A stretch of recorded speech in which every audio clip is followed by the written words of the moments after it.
നമസ്കാരം, എല്ലാവർക്കും ആമീസ് ഫുഡ് കോർട്ടിലേക്ക് സ്വാഗതം. എൻ്റെ പേര് സുമിത. അപ്പം ഇന്ന് ഞാൻ ഉണ്ടാക്കുന്നത് വളരെ ടേസ്റ്റി ആയിട്ടും വളരെ ഈസി ആയിട്ട് ഉണ്ടാക്കാൻ പറ്റുന്ന എല്ലാവർക്കും അറിയാവുന്ന ഒരു റെസിപ്പിയാണ് കേട്ടോ. ഏലാഞ്ചി, മുട്ടക്കൊള്ളപ്പം, ലവ് ലെറ്റർ എന്ന് പല പേരിൽ അറിയപ്പെടുന്ന ഒരു റെസിപ്പിയാണ്. വളരെ സിമ്പിളാണ് ഉണ്ടാക്കാൻ വേണ്ടിയിട്ട്. അപ്പോൾ ഇതെങ്ങനെയാണ് ഉണ്ടാക്കുന്നതെന്ന് നമുക്ക് നോക്കാം. അപ്പോൾ നമുക്ക് ഏലാഞ്ചിക്ക് വേണ്ടിയിട്ട് ആദ്യം തന്നെ ഉള്ളിലേക്ക് വേണ്ടിയിട്ടുള്ള ഫില്ലിങ് റെഡിയാക്കി എടുക്കാം. അപ്പോൾ അതിന് വേണ്ടിയിട്ട് ഒരു കടായി അടുപ്പത്ത് വെച്ചിട്ടുണ്ട്. അതിലേക്ക് 1 ടീസ്പൂൺ അളവിൽ നെയ്യ് ചേർത്ത് കൊടുക്കാം. നെയ്യൊന്ന് ചൂടായിട്ട് വരുമ്പോൾ നമുക്കിതിലേക്ക് നട്ട്സ് ചേർത്ത് കൊടുക്കാം. ഞാനിപ്പോൾ കുറച്ച് കാഷ്യൂനട്ട് ചെറുതായിട്ട് ചോപ്പ് ചെയ്തതാണ്, അതേപോലെ കുറച്ച് കിസ്മിസും ആണ് എടുത്തിരിക്കുന്നത്. അത് നെയ്യിലിട്ടിട്ട് ചെറുതായിട്ടൊന്ന് ലൈറ്റ് ഗോൾഡ് നിറായി വരുന്നത് വരയ്ക്കും നമുക്കൊന്ന് മൂപ്പിച്ചെടുക്കാം. അപ്പോൾ ഇഷ്ടമുള്ള നിങ്ങൾക്ക് നട്ട്സ് എടുക്കാം. അപ്പോൾ അളവും ഇഷ്ടമുള്ളത്ര എടുക്കാം കേട്ടോ. അപ്പോൾ ഇതൊന്ന് മൂത്ത് വരട്ടെ. അപ്പോൾ ഇതാ നമ്മുടെ നട്ട്സിന്റെ കളറൊക്കെ ജസ്റ്റ് ഒന്ന് ചേഞ്ച് ചെയ്ത് വന്നിട്ടുണ്ട്. ഈ സമയം നമുക്കിതിലേക്ക് തേങ്ങ ചിരകിയത് ചേർത്ത് കൊടുക്കാം. ഫ്രഷ് ആയിട്ടുള്ള കോക്കനട്ട് ഗ്രേറ്റ് ചെയ്താണ് ഞാൻ ഇട്ട് കൊടുക്കുന്നത്. 1 കപ്പോളം വരും കേട്ടോ.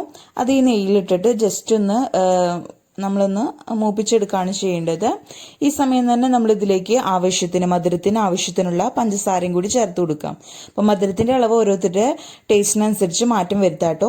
ഞാനിപ്പോൾ ഇതിലേക്ക് ഒരു 2 ടേബിൾ സ്പൂൺ അളവിൽ പഞ്ചസാരയാണ് ചേർത്ത് കൊടുക്കുന്നത്. നിങ്ങൾ മധുരം നോക്കിയിട്ട് ചേർത്ത് കൊടുക്കാട്ടോ. ഇനി പഞ്ചസാര ഒന്ന് ജസ്റ്റ് ഒന്ന് മെൽറ്റ് ആയിട്ട് വരണം. അതുവരേക്കും നമുക്കൊന്ന് ഈ നെയ്യിലിട്ടിട്ടൊന്ന് മൂപ്പിച്ചെടുക്കാം. ഇപ്പം നമ്മൾ ചേർത്ത് കൊടുത്ത പഞ്ചസാരയൊക്കെ ഒന്ന് ജസ്റ്റ് ഒന്ന് മെൽറ്റായിട്ട് വന്നിട്ടുണ്ട്. ഇനി അവസാനമായിട്ട് നമ്മൾ ഇതിലേക്ക് ചേർത്ത് കൊടുക്കുന്നത് ഏലക്ക പൊടിച്ചതാണ് കേട്ടോ. അപ്പം ഞാൻ പഞ്ചസാരയും കൂടി കൂട്ടി ഏലക്കയും കൂടി ഇട്ടിട്ട് അതിലിട്ടിട്ട് പൊടിച്ചെടുത്തതാണ്. 1 ടീസ്പൂണോളം ഇതിലേക്ക് ചേർത്ത് കൊടുക്കുന്നുണ്ട്. അപ്പോൾ അതും നിങ്ങളുടെ ടേസ്റ്റിനനുസരിച്ച്, ഇനി ഏലക്കപ്പൊടിയുടെ ടേസ്റ്റ് ഇഷ്ടമില്ലാത്തവരാണെങ്കിൽ അത് സ്കിപ്പ് ചെയ്യാവുന്നതേ ഉള്ളൂ. അതും കൂടി ചേർത്ത് നല്ലപോലെ ഒന്ന് മിക്സ് ആക്കിയാൽ നമ്മുടെ ഫില്ലിംഗ് ഇവിടെ റെഡി ആയിട്ടുണ്ട്. ഈ സമയം നമുക്ക് ഫ്ലെയിം ഓഫ് ചെയ്യാം. ഇതൊരു സൈഡിലേക്ക് മാറ്റി വെക്കാം കേട്ടോ. ഇനി ഇതിലേക്ക് വേണ്ടിയിട്ടുള്ള മാവ് റെഡിയാക്കി എടുക്കാം. ഇനി നമ്മുടെ ഏലാഞ്ചിക്ക് വേണ്ടിയിട്ടുള്ള മാവ് റെഡിയാക്കി എടുക്കാം. അപ്പം അതിന് വേണ്ടിയിട്ട് ഞാനിവിടെ എടുത്തിരിക്കുന്നത് 1.5 കപ്പോളം മൈദപ്പൊടിയാണ്. അത് അളന്നെടുത്തിരിക്കുന്നതാണ് കേട്ടോ. 250 ml കപ്പാണ് 1 കപ്പ് എന്ന് പറയുന്നത്. അപ്പോൾ 1.5 കപ്പ് അളവിൽ മൈദപ്പൊടി നമുക്ക് ഒരു ബൗളിലേക്ക് ഇട്ട് കൊടുക്കാം. പിന്നെ ഇതിലേക്ക് വേണ്ടിയിട്ട് ഞാൻ 1.5 കപ്പിന് 1 മുട്ടയാണ് കേട്ടോ യൂസ് ചെയ്യുന്നത്. അതല്ലെങ്കിൽ ഒരുപാട് മുട്ടയുടെ കുത്തായിട്ട് നമ്മൾ കഴിക്കുമ്പോൾ അത്രയ്ക്ക് ടേസ്റ്റ് കാണില്ല. അത് കാരണം ഞാൻ 1 കോഴിമുട്ടയാണ് എടുത്തിരിക്കുന്നത്. അത് പൊട്ടിച്ചൊഴിച്ചു കൊടുക്കാം. ഇനി ഇതിലേക്ക് ആവശ്യത്തിനുള്ള ഉപ്പാണ് നമുക്ക് നമ്മുടെ ടേസ്റ്റിനനുസരിച്ച് നമുക്ക് ചേർത്ത് കൊടുക്കാം കേട്ടോ. എന്നിട്ട് ഇനി അതേപോലെ തന്നെ 1 നുള്ള് മഞ്ഞൾപ്പൊടിയും കൂടി ചേർത്ത് കൊടുക്കുന്നുണ്ട്. ഒരുപാടൊന്നും വേണ്ട, ചെറിയൊരു മഞ്ഞ കളറ് കിട്ടാൻ വേണ്ടിയിട്ടാണ് കേട്ടോ.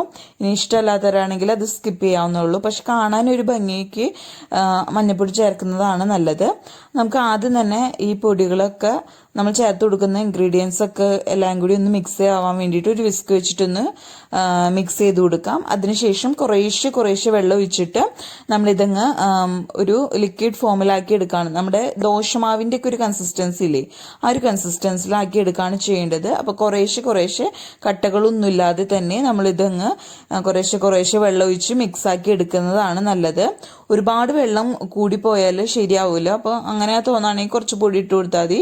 അതേപോലെ നമ്മൾ ഇത് ദോശ പരത്തുമ്പോൾ നമുക്കറിയാം ഒരു കൺസിസ്റ്റൻസി എന്താണെന്ന്. അപ്പോൾ അതിനനുസരിച്ച് തിക്നെസ് കൂടുകയാണെങ്കിൽ കുറച്ചും കൂടി വെള്ളം ഒഴിച്ചിട്ട് നിങ്ങളിത് ചുട്ടെടുത്താൽ മതിയാകും കേട്ടോ. അപ്പോൾ ഇതാ നമ്മുടെ മാവിടെ റെഡി ആയിട്ടുണ്ട്. ഇനി നമുക്ക് ഇത് ചുട്ടെടുക്കാം.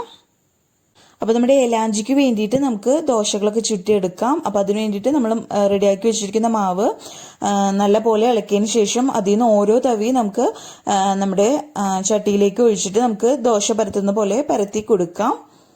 നമ്മൾ ഒഴിച്ചു കൊടുത്ത മാവിൻ്റെ മുകൾ വശം ഒന്ന് വലിഞ്ഞു കഴിഞ്ഞാൽ അത് നമുക്ക് തിരിച്ചിട്ട് കൊടുക്കാം കേട്ടോ.